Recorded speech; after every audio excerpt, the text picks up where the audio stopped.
Hello guys, இன்னைக்கு நம்ம சபிக்கப்பட்ட ஒரு புதையல் தீவை பத்தி தான் பார்க்க போறோம். அதுக்கு முன்னாடி நம்ம சேனலுக்கு புதுசா வரீங்கன்னா சப்ஸ்கிரைப் பண்ணாதவங்க சப்ஸ்கிரைப் பண்ணிக்கோங்க. பக்கத்துல இருக்க பெல் பட்டனை கிளிக் பண்ணிக்கோங்க. அப்பதான் நம்ம வீடியோ போட்ட உடனே உங்களுக்கு நோட்டிபிகேஷனா உடனுக்குடனே வரும். ஓக் ஐலாண்ட் அப்படின்னு ஒரு தீவு இருக்கு. இந்த தீவுக்குள்ள 300 வருஷமா பல பேர் இந்த புதையல் எடுக்கிறதுக்காக எவ்வளவோ முயற்சி பண்ணிருக்காங்க. இந்த தீவுல இருக்கிற புதையலுக்கான ஒரு சாப கதை இருக்கு. இந்த தீவுக்குள்ள பல 100 அடி ஆழத்துல புதையல் புதைஞ்சிருக்குன்னு எல்லாரும் நம்புறாங்க. அப்படி இந்த புதையலை வெளியே எடுக்கணும்னா 7 உயிரை பலி கொடுத்தாதான் இந்த புதையல் வெளியே வரும். இது வரைக்கும் 6 பேர் இந்த புதையலை தேடி இறந்து போறதா சொல்றாங்க. இன்னும் ஒரே ஒரு உயிர் போச்சுன்னா 8வது ஆளுக்கு இந்த புதையல் கிடைக்கும் நம்புறாங்க. இப்படி இந்த தீவுக்குள்ள இந்த புதையலை வச்சது யாரு, இந்த சாபத்தை கொடுத்தது யாரு அப்படின்ற கேள்விக்கான பதில முதப்பா 1600கள்ல கடற்கொள்ளையர்கள் ரொம்ப அதிகமா இருந்தாங்க. சாதாரண மக்களுக்கும் அரசாங்கத்துக்கும் இவங்க பெரிய தலைவலியா இருந்தாங்க. ஆனா இந்த ஒட்டுமொத்த கடற்கொள்ளையர்களே பார்த்து பயப்படுற மாதிரி ஒருத்தர் தான். இவங்க கடல்ல இவனோட கப்பலை யாரோ ஏத்தாப்புல பாத்துட்டாங்கன்னா இருக்கிற எல்லாத்தையும் விட்டுட்டு உயிரை மட்டும் காப்பாத்திக்கணும்னு குதிச்சு ஓடிடுவாங்களாம். அந்த அளவுக்கு ஈவி இறக்கம் இல்லாத ஒரு மோசமான கொலகாரன். அவனோட பேரு வில்லியம் கிட். இவனை எல்லாருமே கேப்டன் கிட் தான் கூப்பிடுவாங்க. இப்படி மோசமான கொலகார வில்லியம் கிட் தான் வாழ்நாள்ல மொத்தமா கொள்ளையடிச்ச தன்னோட கொள்ள பொருட்கள் எல்லாம் யார் கையிலும் சிக்காம இருக்குன்றதுக்காக ஒரு இடத்தை தேர்ந்தெடுத்தான். அந்த இடத்தோட பேர் தான் ஓக் ஐலாண்ட். சில 100 அடி ஆழத்துல இவனோட மொத்த புதையலையும் புதைச்சு வைக்கிறான். புதைச்சு வச்சுட்டு இந்த உலகத்துக்கு 2 விஷயத்த சொல்றான். இது என்னோட புதையல், எனக்கு மட்டும்தான் சொந்தம், இதை எவனும் தொடக்கூடாது, இதை எவனாலே எடுக்க முடியாது. அப்படி மீறி எடுக்கணும்னா இந்த புதையல 2 பேத்தால மட்டும்தான் எடுக்க முடியும். ஒண்ணு அது நான், 2வது நான் கூப்பிடுற சாத்தான். இங்க 2 பேரை தவிர எவன் நினைச்சாலும் தலையில நின்று தண்ணி குடிச்சாலும் புதையில எடுக்க முடியாதுன்னு உலகத்தை மிரட்டுறான். அது மட்டும் இல்லாம இந்த கேப்டன் கிட் இந்த புதையில சுத்தி ஏகப்பட்ட டிராப்ப செட் பண்ணி வச்சிருக்கா சொல்றாங்க. இன்னொரு முக்கியமான விஷயம், இவன் கொள்ளையடிச்ச முக்கியமான 2 பொருட்கள் இருக்கு. ஜீசஸோட ரத்தத்தை எந்தின ஒரு கோப்பை, ஷேக்ஸ்பியர் எழுதின ரகசியமான லிட்ரேச்சர். இது 2மே இந்த புதையலோட இருக்குன்னு எல்லாரும் நம்புறாங்க. இப்படியே ஒரு சில வருஷம் போகுது.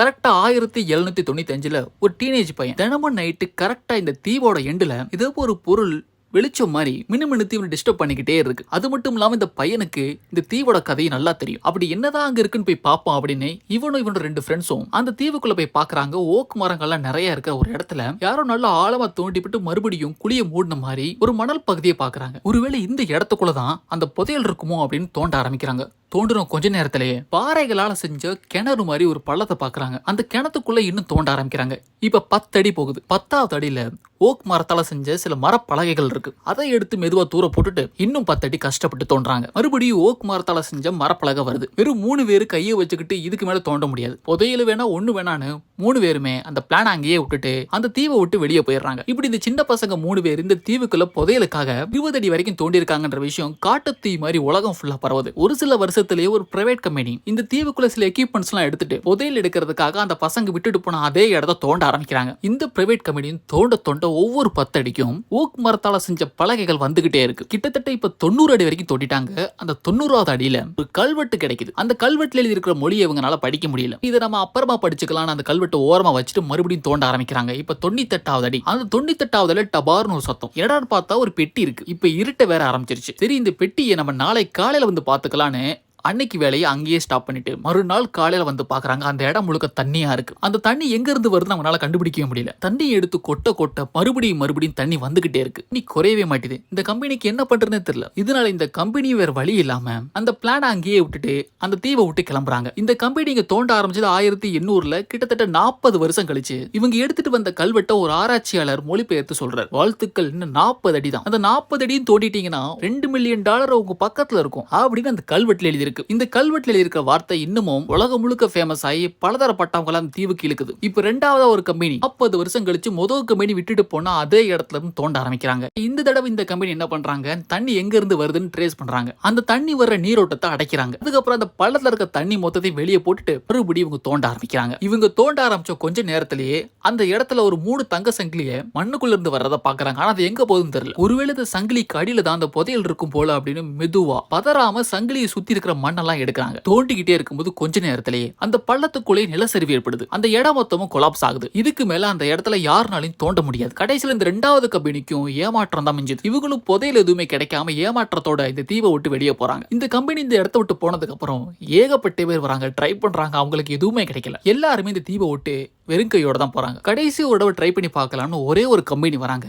அவங்க என்ன பண்றாங்க, ஒரு கேமராவை இந்த பள்ளத்துக்குள்ள அனுப்பி உண்மையிலேயே இந்த பள்ளத்துக்குள்ள புதையல் இருக்கான்னு செக் பண்றாங்க. போய் பார்த்த உடனே மிரண்டு போயிடுறாங்க. ஒரு டெட் பாடியோட கையில ஒரு மரப்பெட்டி இருக்கு. அந்த மரப்பெட்டி முழுக்க புதையலா இருக்கு. ஆனா அதை பாதி பேர் பொய்ன்னு சொல்றாங்க. அப்படி ஒரு கம்பெனி இந்த பள்ளத்துக்குள்ள கேமரா விட்டு பார்க்கவே இல்லைன்னு அடிச்சு சொல்றாங்க. இது எந்த அளவுக்கு உண்மைன்னு தெரியல. இப்படி ஆயிரக்கணக்கான பேர் 200 வருஷத்துக்கு மேல தேடியுமே இந்த தீவுல இருந்து இவங்கனால எதுவுமே எடுத்துட்டு போக முடியல. அதுக்கு காரணம் இந்த தீவோட ஒரு சாபம்னு வேற சொல்றாங்க. சில 100 வருஷத்துக்கு முன்னாடி இந்த ஓக் தீவுல கனடாவை சேர்ந்த பழங்குடி மக்கள் தான் வாழ்ந்துட்டு வந்திருக்காங்க. அப்ப பிரிட்டிஷ் என்ன பண்ணிருக்காங்க, இந்த தீவுக்குள்ள வந்து இந்த தீவை சுத்தி பார்த்திருக்காங்க. இந்த தீவு ரொம்ப பிடிச்சு போயிருக்கு. இந்த தீவோட அழகுல மயங்கி இந்த தீவை ஆக்கிரமிக்க ஆரம்பிச்சிருக்காங்க. கொஞ்சம் கூட ஈவி இறக்கம் கருணை காட்டாம ஓக் தீவுக்குள்ள வாழ்ந்த பழங்குடி மக்களை சரமாரியா கொள்றாங்க. மிச்ச மீதி உயிரோட இருந்தவங்களை இந்த தீவை விட்டு துரத்துறாங்க அகதியா. இப்படி அகதியா போன பழங்குடி மக்கள்லாம் இந்த பிரிட்டிஷர்ஸை பார்த்து ஒரு சாபத்தை கொடுக்கறாங்க. இந்த தீவுக்காக எங்களை மாதிரி எந்த தப்புமே பண்ணாத அப்பாவிகளை கொடுமைப்படுத்தி கொன்னு குவிக்கிறீங்களோ இந்த தீவு உங்களுக்கு என்னைக்குமே கிடைக்காது. இந்த தீவுல நீ மட்டும் கிடையாது, எவனாலையும் நிம்மதியா வாழ முடியாது. இந்த தீவுக்குள்ள ஏதாவது பொருளை விட்டுட்டு போனாலோ இல்ல இந்த தீவுல இருக்கிற பொருட்களையோ யாருனாலையும் எடுத்துட்டு போக முடியாது.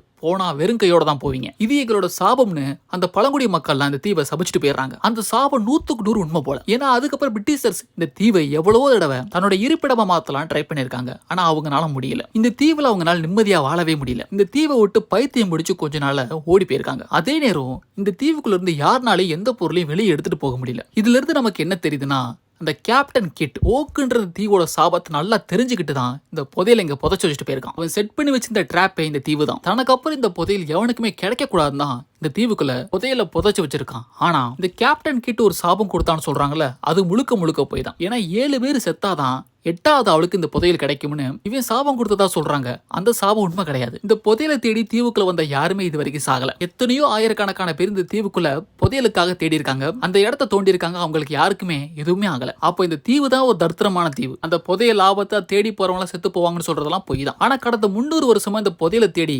ஆயிரக்கணக்கான பேர் அந்த இடத்துல தோண்டினது உண்மைதான். இந்த தீவை பத்தி நீங்க என்ன நினைக்கிறீங்க? ஒருவேளை உங்களுக்கு இந்த புதையல் எடுக்கிறதுக்கான சான்ஸ் கிடைச்சிச்சுன்னா அந்த இடத்துக்கு போய் புதையலை தேடுவீங்களா? அப்படி உங்க கைக்கு அந்த புதையல் கிடைச்சிச்சுன்னா அந்த புதையலை வச்சு நீங்க என்ன பண்ணுவீங்க? உங்களோட கற்பனையான கருத்துக்களை இந்த கமெண்ட் செக்ஷன்ல பதிவு பண்ணுங்க. இதே மாதிரி இன்னும் இன்ட்ரெஸ்டிங்கான சூப்பரான வீடியோல மறுபடியும் மீட் பண்றேன். Thank you and by.